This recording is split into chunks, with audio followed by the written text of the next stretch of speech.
Nah, mereka tuh udah kuliah 3 tahun, lagi apalagi banyak-banyaknya ide, ayo bongkar ide mereka, beri mereka kesempatan untuk bergabung, dan nanti sekolah kita akan apa?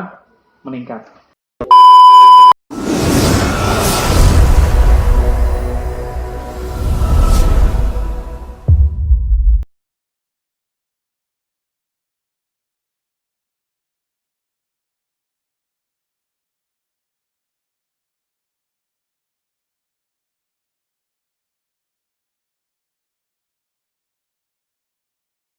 Ke sini terus pengabdian atau PKL.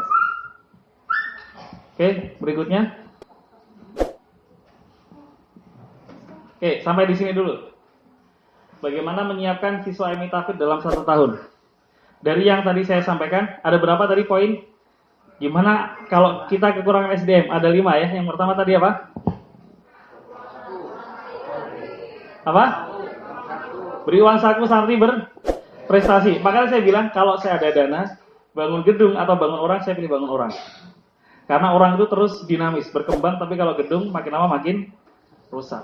Kita nggak ada gedung, nggak masalah. Saya tadi ke masjid ada rumah kuning sebelah kiri jalan, kayaknya nggak kepake ya? Ya. Betul nggak? Ini jalan sebelah Kepontren kayaknya. Itu rumah siapa ya?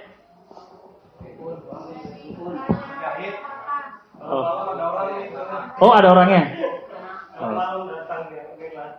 Oh, gitu. Baik. Rumah sebesar itu cuma ditempati cuma semalam. Oh, mungkin bisa kerjasama. Jadi perusahaan besar di Indonesia, saya beri contoh, taksi terbesar di Indonesia apa namanya Ibu? Taksi terbesar. Habis dalam hitungan bulan sama Gojek dan Grab. Yang nggak punya mobil, nggak punya terminal, dia modal aplikasi, tapi dia bekerja sama, gitu ya. Jadi kalau dipikir-pikir, daripada bangun gedung 3 lantai, mendingan rumah-rumah kosong itu kita kontrak 10 tahun, kontrak 5 tahun, dan sisanya untuk ngasih uang saku anak calon guru. Mafhum ya? Antum saya kasih uang saku 500.000 per bulan, nanti kalau sudah selesai 30 juz, tunjangannya 500.000, gajinya 2 juta. Kalau antum nulis buku, bukunya kita jual, antum dapat fee segini, wah. Kira-kira tertarik nggak itu? Insyaallah ya. Oke, sekali lagi. Ngasih uang saku. Kemudian yang kedua apa lagi? Open recruitment. Yang ketiga, anak pengabdian. Sumber pengabdian ada di mana? Alumni non tafid. Bisa apa lagi? Anak reguler IPA IPS apa lagi? Anak magang dari mana? UIN. Bisa anak magang dari mana lagi? Banyak ya. Terus apa lagi yang keempat? Pelatihan upgrading. Undang guru 1, tek bisa ngajarin 10 orang. Undang pengajar 1, coach 1 dari Jawa Timur, dari mana yang antum suka, ajarin 10 orang, 20 orang, mereka akan berkembang semuanya. Daripada utuk-utuk ke Jawa 20 orang, ngabisin biaya banyak misalnya. Misalnya mau belajar pertanian. Pertanian itu di Jogja ada pertanian bagus, edukasi. Datang 5 orang yang suka pertanian, pulang bikin taman, anak SD jadi punya mainan baru, sekolahnya jadi naik. Nanti kalau diposting, dinas pertanian akan lihat, ini sekolahnya potensi, kita ajak kerjasama. Karena sekarang semua dinas pengen diviralin, bener nggak? Semua dinas pengen diviralin. Akhirnya ngundang Mina, bantuan 50 batang pohon apa untuk MIA Fatah. Kita yang untung, mereka yang cari dananya, bener nggak? Oke. Terus berikutnya, bagaimana menyiapkan siswa MI Tafid dalam 1 tahun? Ini sudah kami lakukan. Jadi Mita itu belajarnya kan pagi sampai siang. Kalau sore nganggur ngapain?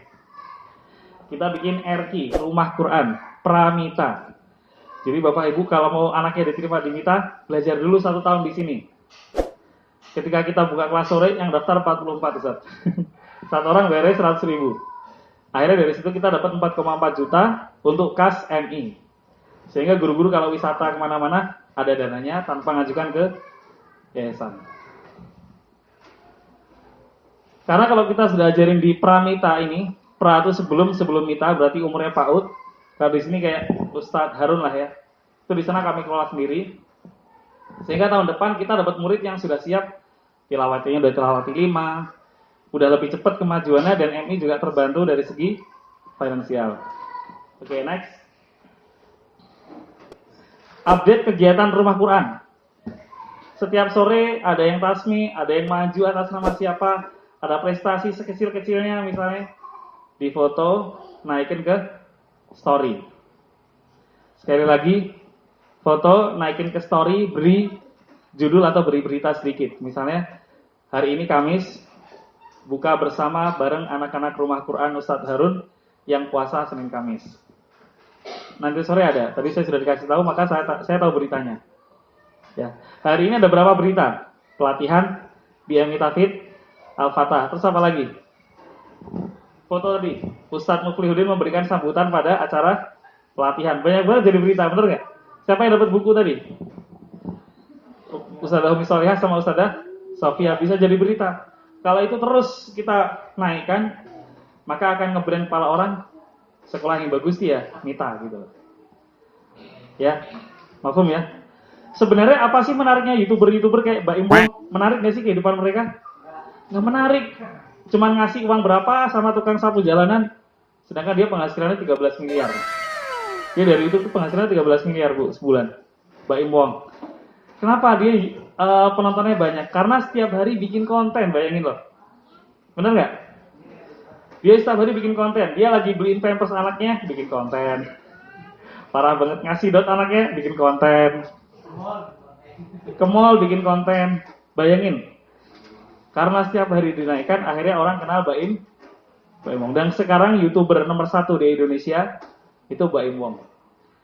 Berikutnya nomor 4 baru Deddy Kobuzer. Oke. Kalau Deddy Kobuzer memang agak bermutu isinya ya.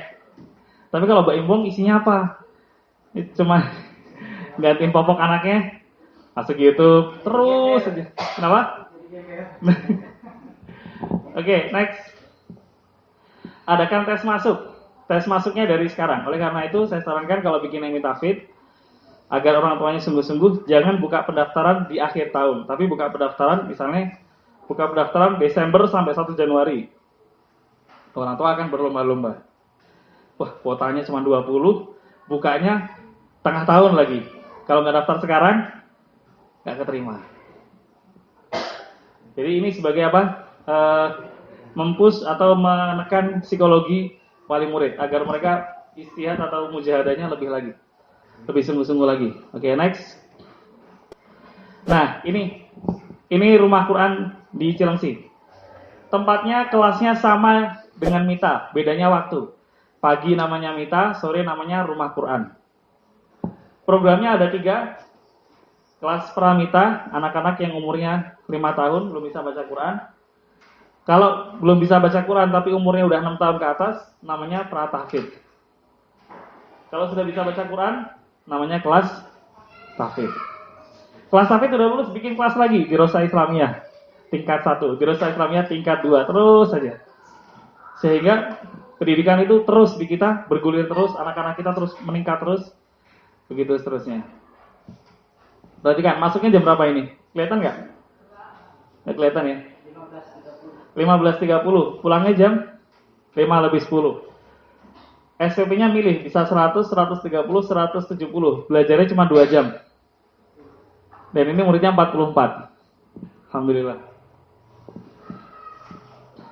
Kemudian materi pelajarannya, kalau Pramita ada 3 pelajaran. Yang pertama, belajar alfabet Indonesia. Kemudian lancar membaca tilawati jilid 1 sampai jilid 3 selama setahun. Kemudian bisa menulis dan membaca alfabet.